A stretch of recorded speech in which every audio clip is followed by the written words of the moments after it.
Hello there, and welcome to the show. And today I'm going to be talking about AEW All Out 2025. This show took place live on September 20th, 2025, live from the Scotiabank Arena in Toronto, Ontario, Canada. Had an attendance of over 12,000 people. Let's talk about the show. Our opening match was Adam Copeland and Christian Cage versus FTR. This was my most anticipated match of the night because I felt that this match had the best story, one of the very few good stories going into this show. Copeland and Cage had great entrances. The reception from the Toronto crowd was incredible. I thought this was a very good match. To me, this was the second best match of the night. I enjoyed the in-ring work and I liked the story that all four of these guys told in the ring. Christian and Dax started the match playing up what happened on the Dynamite before All Out.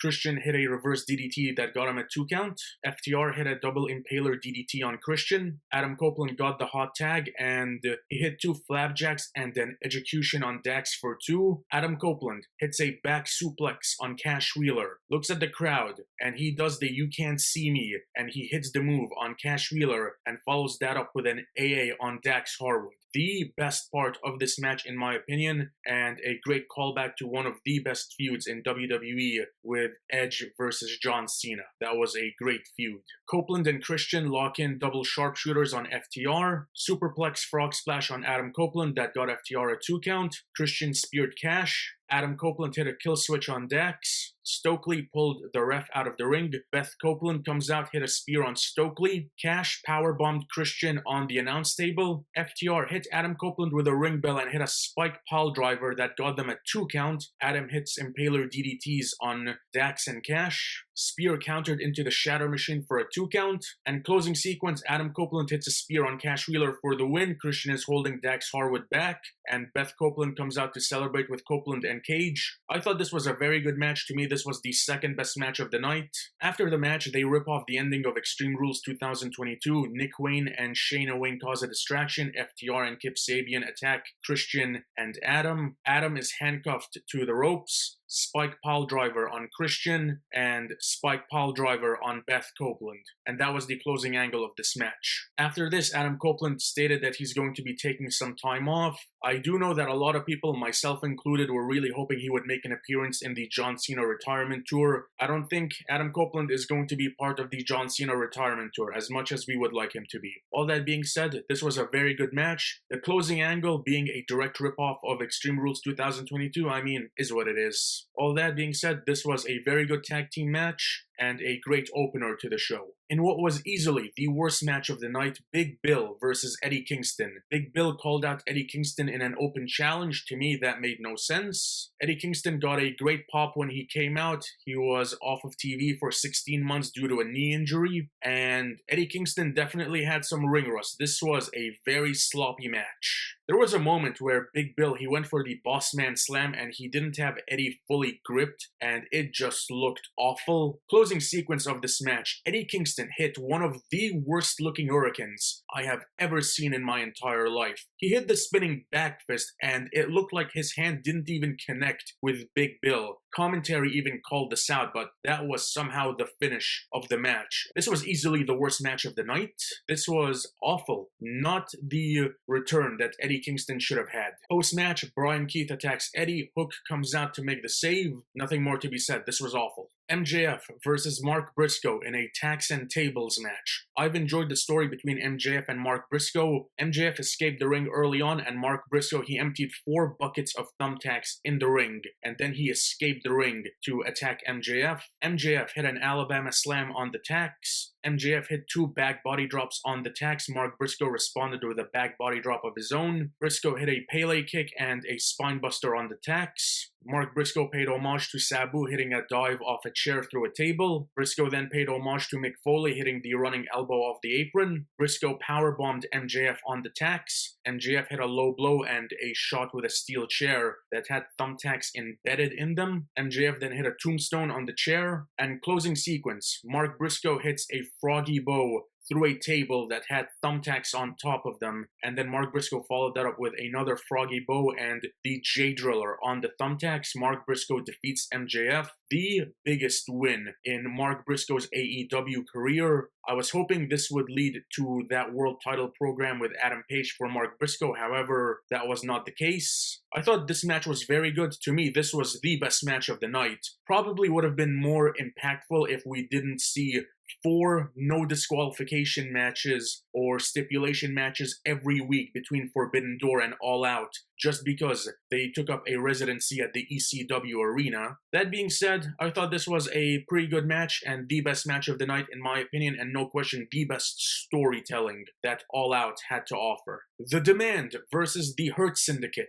The best part of this match was the Demand's entrance. They came out cosplaying as the Admirals from One Piece, so that to me was the best part of this match. This was a pretty generic 6-man tag team match, nothing overly memorable. The story of this match was MVP wanted to wrestle Ricochet, but Ricochet didn't want to get in the ring with MVP. There was a moment where Lashley hit a delayed vertical suplex, and as he hit the suplex, MVP was grazed as he was assisting, and that to me was hilarious. MVP hit the ball and elbow on Ricochet. The Demand took control over MVP. Bobby Lashley got the hot tag. Shelton Benjamin hit a series of German suplexes. Superkick and spear on Leona, spear on Khan, brawl on the outside. Ricochet dove over the ring post to take out Lashley and Benjamin. Toa Leona took out Lashley and Benjamin. It's a 3-on-1 situation. And the closing sequence of this match, Ricochet hit the Spirit Gun on MVP for the win. This was a pretty generic 6-man tag team match. Not awful, but not great either. And the storyline between the Demand and the Hurt Syndicate,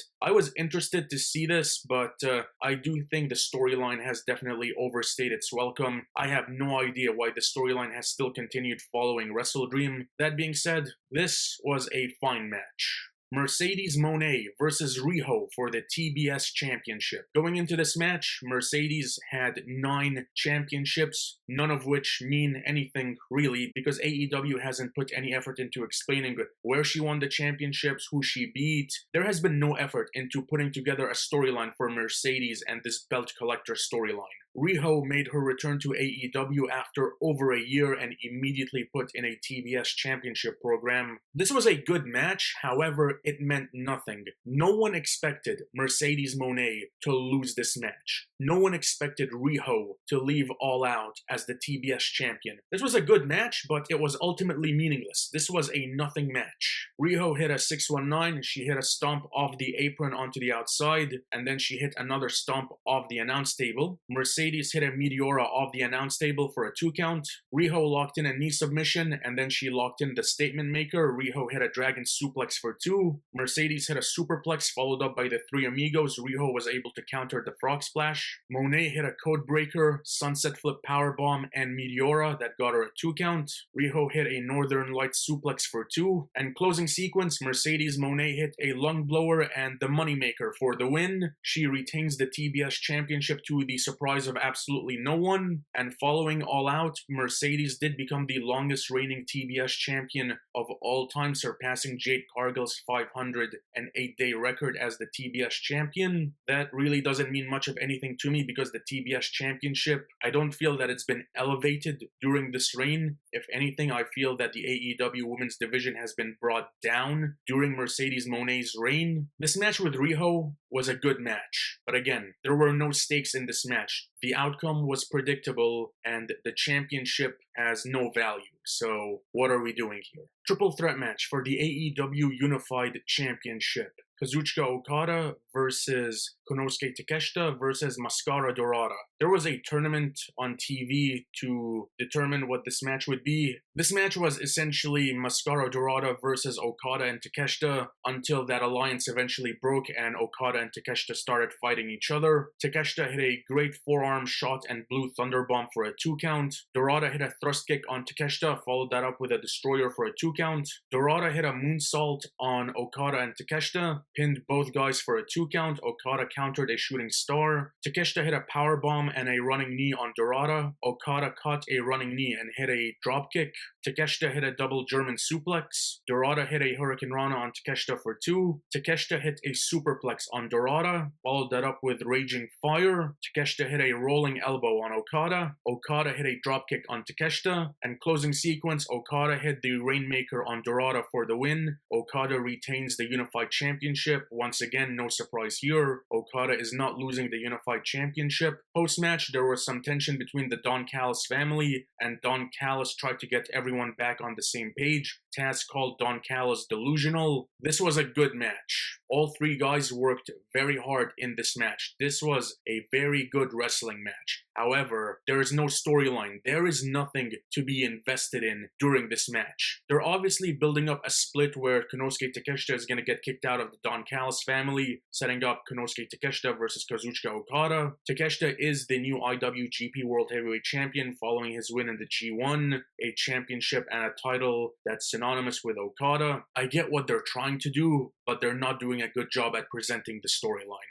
I just don't care. And when you don't care, doesn't matter how great the in-ring work is. If you're not invested, it doesn't matter. All that being said, all three guys worked hard in this match and they presented a solid wrestling match. Jon Moxley versus Darby Allin in a coffin match. I legitimately cannot believe, I am genuinely in shock that the Death Rider storyline has continued following All In, still being presented as the main event storyline in AEW. The Death Riders have been featured more prominently on TV now than they were in the past. I cannot believe this. I do not get what Tony Khan's thought process is with this storyline. This storyline has actively killed AEW for nearly a year. Why it's being continued is beyond me. I have no reasonable explanation as to why the storyline has continued following All In. This was a coffin match. It would have been more meaningful if we didn't get 4 weeks of no DQ matches, a tax and tables match on this very show, and a tailgate brawl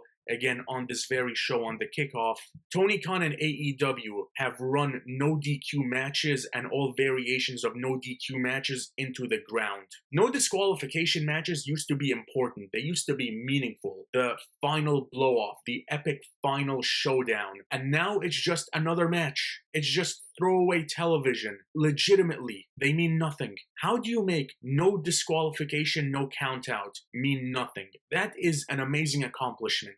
I am completely over the Death Rider storyline. Jon Moxley, I've got all the respect in the world for Moxley, but whenever his theme music hits, I legitimately cannot bring myself to care. It is instant change the channel garbage. In the lead up to this match, Daniel Garcia became the newest member of the Death Riders. Darby Allin attacked Moxley during his entrance. They were brawling in the crowd. Darby Allin hit a coffin drop off the stands. That was an impressive spot. They were brawling in the crowd for a while. Moxley was bleeding from his ear. Allin hit a great suicide dive. He went for another suicide dive. Moxley was able to reverse it into the cutter. Moxley then dropped Allin onto the coffin. The rest of the Death Riders came out. Bryan Danielson called out that no one was coming out to help Darby Allin, which is an excellent point. The Death Riders are public enemy number 1. Does Darby Allin not have any friends in the AEW locker room? Moxley sent the Death Riders backstage. He slammed the coffin on Allin's hand. Moxley caught a coffin drop into a sleeper. Darby ripped out the turnbuckle. He pulled out a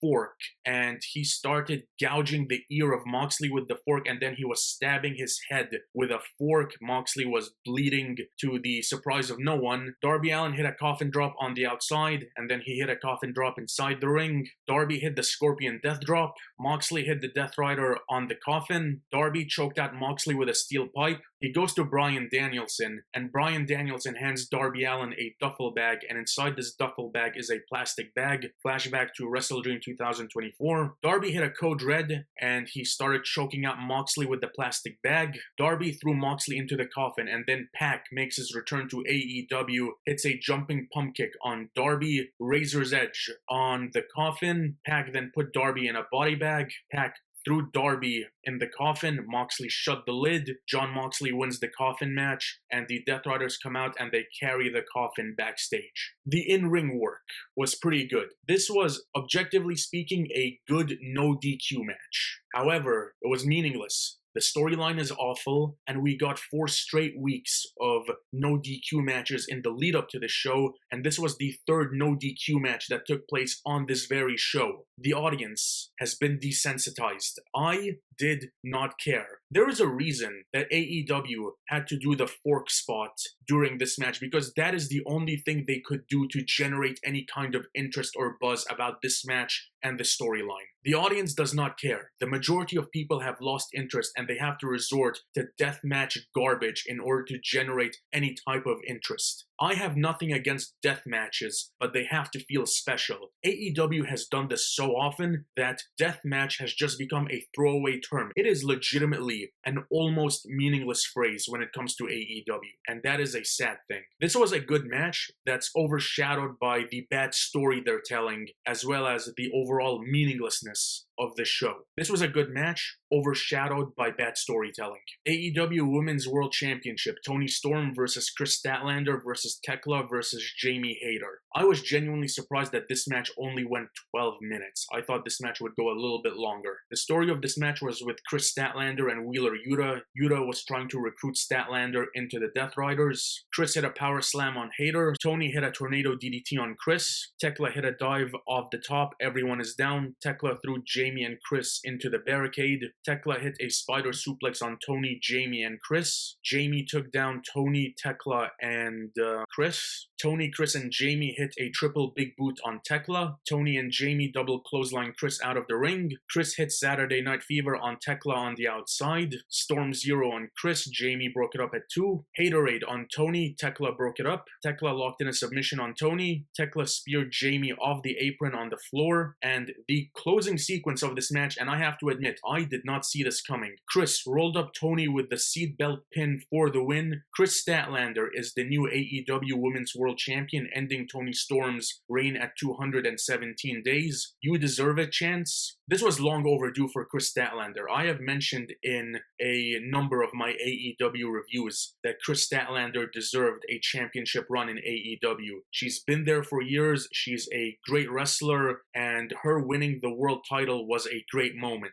And then, I started to think about this. The only reason Kris Statlander won the AEW Women's World Championship is so that she can lose it to Mercedes Moné. Toni Storm is the best thing about the AEW Women's Division, no question, and the best storyteller in AEW. Toni Storm losing to Mercedes Moné would have caused outrage. Kris Statlander, on the other hand, still would have caused outrage, but not as much. The only reason Kris Statlander is the AEW Women's World Champion is so that she can drop the championship to Mercedes Moné, and that is it. This is a pretty good match. The outcome, long overdue in my opinion, but when you look at the grand scheme of things, it's hard to look at the outcome of this match and not think, well, we know where this is headed. Ladder match for the AEW World Tag Team Championships. Brodito versus Jet Speed versus the Young Bucks versus the Don Callis family, represented by Hechicero and Josh Alexander. I've enjoyed the story with the Young Bucks, how they were the broke Bucks and they won a big money match and they spent that money. I thought the story they were telling with the Young Bucks was pretty good. Bayley hit a springboard moonsault on Bandito on a ladder. Brody King hit a cannonball on a ladder. Brody King went for a dive. The heels blocked it with a ladder. Nick Jackson hit a swanton on Brody on a ladder. The Young Bucks were about to go for a dive with the assist of Josh Alexander and Hechicero, but then they switched gears and went for the championship instead. The Young Bucks then take out the Don Callis family with super kicks. Kevin Knight hit a UFO splash on a ladder. There was a moment in this match where Bandito could have grabbed the championships and won the match, but instead he decided to hit a sunset flip powerbomb on Josh Alexander. That just made Bandito look like an idiot.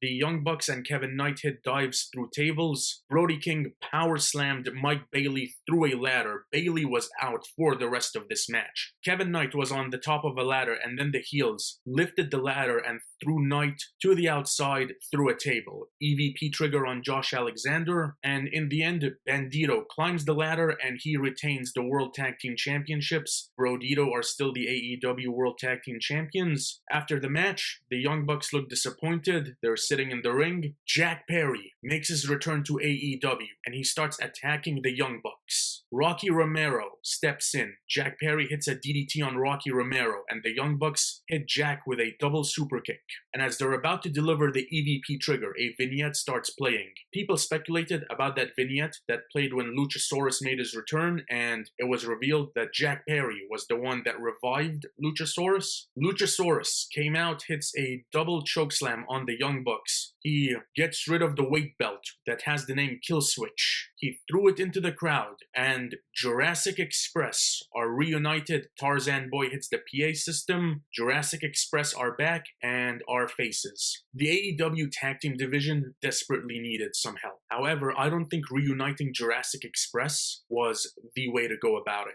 Jurassic Express did everything they could do as a tag team. They put on some great matches, tag team championship run, the run with Christian. They did everything there was to do as a tag team. And the breakup was done pretty well in my opinion. And the storyline with Christian played out pretty well for the most part. We still have not had a proper conclusion to the storyline between Christian and Killswitch. We need to see that storyline conclude with Luchasaurus having his win over Christian. Jurassic Express are a great tag team, but I think this goes to show how desperate AEW is to recapture that feeling they had, because Jurassic Express is synonymous with the good times of AEW, and I can't help but wonder the reason that they were put back together was to recapture that nostalgia. That being said, I mean, this was a ladder match. It's pretty hard to have a bad ladder match. This was a very good match. All 8 guys in this match worked very hard, and this was a pretty enjoyable match. Our main event for the AEW World Championship, Hangman Adam Page versus Kyle Fletcher. Following Forbidden Door, there were reports going around that Wardlow was set to face Adam Page at All Out.